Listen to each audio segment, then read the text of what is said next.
Two-dimensional projectile motion. So today we're going to talk about two-dimensional motion, which is objects that are projectile, like baseballs, footballs, shot put, anything that has a parabolic motion. So use of components avoids vector multiplication. Components simplify projectile motion, and projectiles follow parabolic trajectories. Projectile motion is free fall with an initial velocity in the horizontal direction.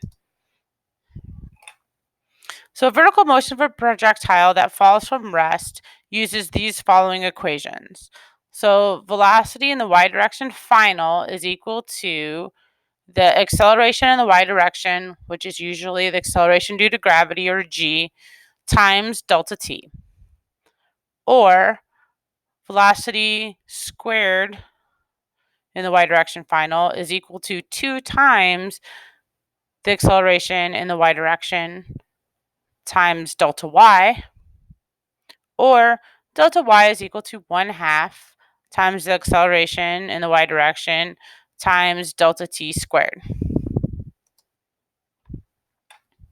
Horizontal motion of a projectile, we use these equations. So Vx is equal to Vx initial, which is a constant. So delta x is equal to the velocity in the x direction times delta t.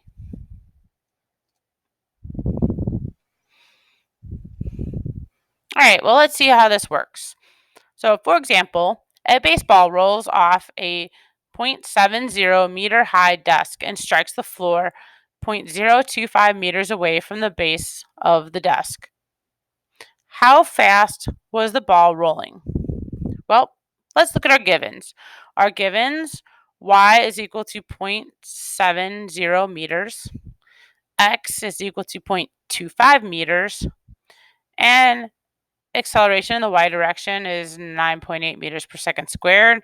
We're looking for Vx, so the velocity in the x direction. So the equations that we will use, delta y is equal to 1/2 ay times delta t squared, and delta x is equal to Vx delta t. We're going to rearrange the first equation to substitute for t in the second equation. So when we rearrange the first equation, we get delta t is equal to the square root of the quantity 2 times delta y divided by ay. So if we substitute that into the second equation, we get delta x is equal to Vx, the velocity in the x direction, times the square root of 2 delta y divided by ay. So since we are looking for Vx, we're going to put it in the proper form. So Vx is equal to delta x divided by the square root of 2 delta y divided by ay. All right, so let's start plugging in. So delta x is 0.25 meters. Then in the bottom, we have the square root of 2 times 0.70 meters, that's our delta y, divided by 9.8 meters per second squared, and it gives us 0.66 meters per second. So the ball was rolling at 0.66 meters per second off of the desk. Thanks for watching. Have a great day.